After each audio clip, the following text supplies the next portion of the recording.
एक कबूतर की 5 बातें औलाद को सिखा देना, कभी भी गरीब नहीं रहोगे। जय श्री कृष्णा मित्रों, आज हम आप लोगों को एक ज्ञानवर्धक और एक प्रेरणादायक कहानी सुनाने वाले हैं। बंधुओं, आज की ये कहानी एक कबूतर की कहानी है और एक राजा की कहानी है।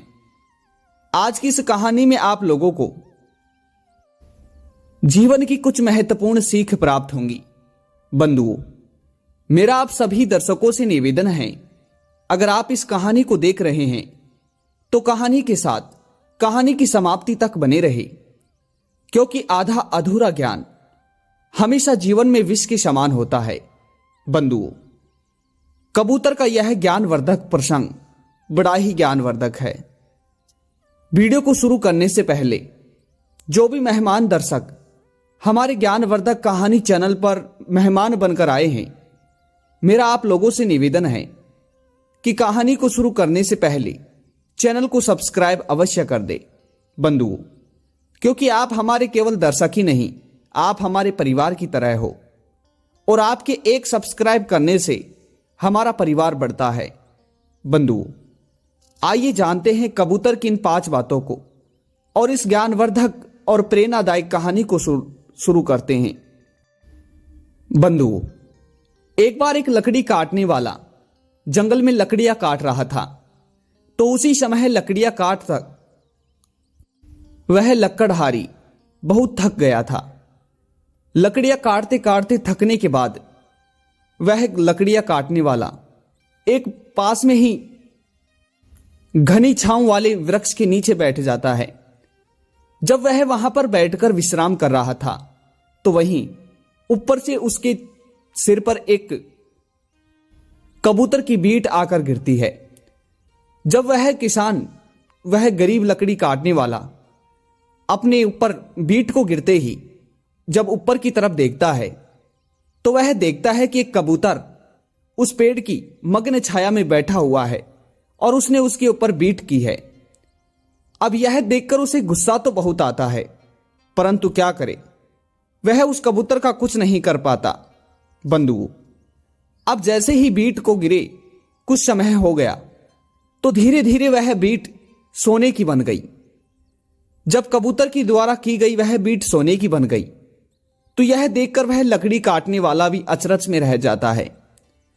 अब वह लकड़ी काटने वाला सोचता है कि यह कबूतर तो बहुत चमत्कारी है, बहुत अद्भुत है, क्यों ना इसे अपने जाल में ही फंसाया जाए। बंधुओं, फिर जैसे ही वह लकड़ी वाला अपनी चतुर विद्या को लगाता है और उस कबूतर को फंसाने के लिए एक रोटी का टुकड़ा लेकर आता है और उस रोटी के टुकड़े को जमीन के एक पत्थर पर रख देता है। पत्थर पर रखने के बाद में वह लकड़ी काटने वाला कहीं जाकर छिप जाता है और एक बहुत बड़ा जाल लेकर आता है। कुछ क्षण बाद में ही वह कबूतर उस रोटी को देखकर उस वृक्ष से उड़कर नीचे उस पत्थर पर आकर बैठ जाता है और रोटी को अपने मुंह में डालने ही वाला था कि उतने में वह लकड़ी काटने वाला उस कबूतर के ऊपर अपना जाल फेंक देता है और उस कबूतर को अपने जाल में फंसा लेता है। बंधुओं, अब कबूतर को तो वह लकड़ी काटने वाला पकड़ लेता है, परंतु वह सोचता है कि अब भला ये कबूतर मेरे किस काम का। अगर ये कबूतर रोज मुझे सोने की बीट भी देगा, तो इस सोने की बीट का मैं क्या करूंगा, क्योंकि हमारे राज्य में यह प्रथा है कि हमारे राज्य के राजा से ऊपर उनसे धनवान कोई नहीं जा सकता, और हमारे राज्य में जो भी किसी के पास अद्भुत चीज होती है तो सभी लोग उसे राजा को सौंपते हैं। तो क्यों ना मैं भी इस अद्भुत कबूतर को राजा को ही सौंप दूं, क्योंकि अगर मैं इस आदेश को नहीं मानूंगा और इस कबूतर को अपने पास रखकर धनवान बनूंगा, तो राजा साहब मेरा सर कटवा सकते हैं, मुझे फांसी भी चढ़ा सकते हैं, और आखिर में यह कबूतर मुझे उन्हें देना ही देना है। तो भला आज ही मैं इसे क्यों ना दे दूं।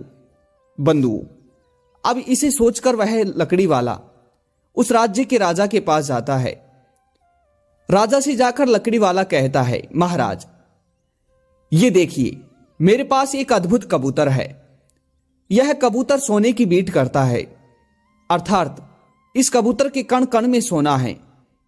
महाराज, यह कबूतर बहुत अद्भुत है और मैं चाहता हूं कि इस कबूतर की सोने की बीट को पाकर आप भी प्रसन्न रहे। बंधु, अब राजा ने यह दृश्य पहली बार देखा था। राजा के कानों में यह बात पहली बार पड़ी थी कि एक कबूतर सोने की बीट करता है।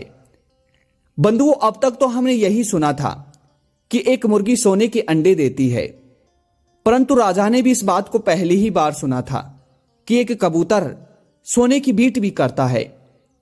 अब यह अद्भुत दृश्य और अद्भुत बातें सुनकर राजा बहुत प्रसन्न होते हैं और उस लकड़ी वाले से प्रसन्न होकर राजा उस लकड़ी वाले को कुछ बहुत थोड़ा अर्थात धन देकर वहां से विदा कर देता है। अब लकड़ी वाला वहां से खुश होते हुए और राजा के द्वारा दिए गए धन को पाकर खुशी खुशी चला जाता है।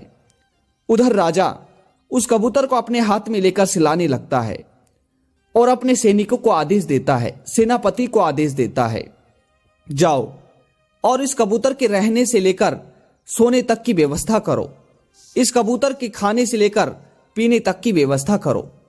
इस कबूतर के रहने, खाने, पीने और सभी तरीके की व्यवस्था करो, क्योंकि यह कबूतर हमारे लिए बहुत अद्भुत है और यह कबूतर हमारे पास है तो यह हमारे सम्मान की बात है, क्योंकि जो कबूतर हमारे पास है वह कबूतर हमारे राज्य के पड़ोसी राज्य के राजाओं के पास नहीं है।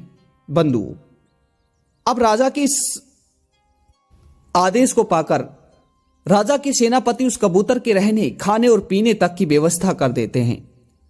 उधर राजा अब उस कबूतर को रहने, खाने और पीने की व्यवस्था करने के बाद में हर समय उस कबूतर की सेवा में ही लगा रहता, अर्थात महल के आधे से ज्यादा जो दास दासियां थी वह केवल उस कबूतर की सेवा करने में लगे रहते थे। बंधु, अब काफी दिन बीतते रहे।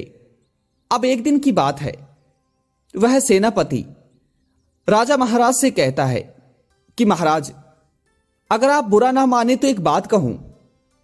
बंधु, तभी सेनापति की इस प्रश्न भरी बात को सुनकर राजा कहते हैं, बताओ। तभी सेनापति कहता है, महाराज, मैं तो यही सोचता था कि वह लकड़ी वाला मूर्ख है, परंतु महाराज मुझे यह बात आज पता चली कि हमारे राज्य के राजा साहब भी दिमाग से मूर्ख है। बंधु, अब सेनापति की इस बात को सुनकर राजा बहुत गुस्से में दिखाई पड़ते हैं। तभी सेनापति राजा से कहता है, महाराज, मेरा बात का कहना गलत नहीं होगा, परंतु एक बार आप खुद ही सोचिए कि कबूतर क्या कभी सोने की बीट कर सकता है? और महाराज, आप तो इस राज्य के राजा हो, भला आप कब से हर किसी की कहने की बातों में आने लगे? एक बार सोच के देखिए, जो कबूतर अच्छे फल खाता है, जो कबूतर अन्न खाता है, तो भला वह कबूतर सोने की बीट कैसे कर सकता है? महाराज, वेदों, शास्त्रों, पुराणों में और अर्थात देखा जाए तो हमारे खुद के शरीर में भी हम जो खाते हैं उसी का भष्टा करते हैं। तो महाराज, एक बार आप खुद सोचकर देखिए, भला कबूतर सोने की बीट कैसे कर सकता है? बंधुओं, अब सेनापति की इस बात को सुनकर महाराज सोच में पड़ जाते हैं। महाराज सोचते हैं, हां, यह बात तो तुम्हारी सत्य है, परंतु मैंने इस बात को लेकर ज्यादा सोच विचार नहीं किया। और हां सेनापति, तुमने सत्य ही कहा कि भला एक साधारण कबूतर सोने की बीट कैसे कर सकता है। यह तो बात सत्य है कि उस लकड़ी वाले ने हमें मूर्ख बनाया है। बंधु, अब थोड़ी ही देर बाद राजा अपने स्वयं के हाथों से उस पिंजरे को उठाता है और पिंजरे को उठाने के बाद में अपने राजमहल से अपने बगीचे की तरफ जाता है। बंधु, बगीचे में जाकर राजा उस पिंजरे को एक पत्थर पर रखता है और अपने शुभ हाथों से, अपने हाथों से राजा उस कबूतर के पिंजरे को खोल देता है और कबूतर को आजाद कर देता है। बंधुओं, उधर कबूतर उड़कर एक डाली के ऊपर जा बैठता है और राजा की तरफ देख देख कर जोरों जोरों से हंसने लगता है और थोड़ी ही देर बाद वह सोने की बीट कर देता है। बंधु, अब यह देखकर राजा और राजा का सेनापति दोनों चिंतन में पड़ गए। वह सोच रहे थे कि भला जब तक यह कबूतर हमारे पास था तो इसने सोने की बीट भी नहीं की, और अभी ये सोने की बीट कर रहा है और हमारी तरफ हंस रहा है। बंधु, कबूतर को हंसते देख राजा कबूतर से कहता है, अरे तुम कितने मूर्ख हो, एक तो हमने तुम्हें आजाद किया और तुम हमें ही देखकर हंस रहे हो। बंधु, तभी कबूतर कहता है, महाराज मुझे क्षमा करना, परंतु मैंने कभी भी आप जैसे मूर्ख नहीं देखे। सबसे पहला मूर्ख तो मैं हूं, जो मैं उस लकड़ी वाले के जाल में फंसा। दूसरा मूर्ख वह लकड़ी वाला है जिसने अपने आप के सुख को ना पाते हुए, अपने आप के सुख को नहीं देखकर आपको मुझे सौंप दिया। और दूसरे मूर्ख आप हैं जो अपने सेनापति की बातों में आ गए। और तीसरा मूर्ख आपका सेनापति है जो हर बात को जानते हुए भी अनजान बन रहा है और किसी बात को परखे बिना ही उसका निर्णय निकाल रहा है। बंधु, तभी कबूतर राजा से कहता है कि राजा, कभी भी अगर हमारा किसी काम में घाटा हो जाए तो हमें कभी भी उस बात को लेकर चिंता नहीं करनी चाहिए।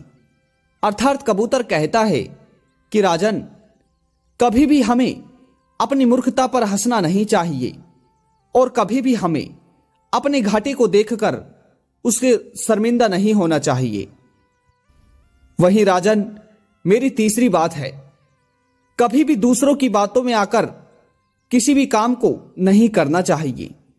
कहते हैं कि हमेशा दूसरों की बातें, दूसरों के सुझाव अपने लिए केवल एक प्रश्न बनकर ही रह जाते हैं। बंधु, कबूतर कहता है कि कभी भी किसी भय के डर से या किसी भी भय से डरकर अपने आप के सुख को दूसरों के हाथों में नहीं देना चाहिए। कहते हैं कि जो अपने सुख को मिटाकर, अपने पेट को काटकर दूसरे को सुख देते हैं तो वही अपनी मूर्खता का प्रचार करते हैं। बंधु, तो यह थी हमारी आज की कहानी। कबूतर का यह प्रसंग आप सभी को कैसा लगा, कमेंट बॉक्स में जरूर बताइएगा। और एक बार पुनः मिलते ही नई जानकारी और नई वीडियो के साथ। तब तक के लिए आप सभी का धन्यवाद। जय श्री कृष्णा।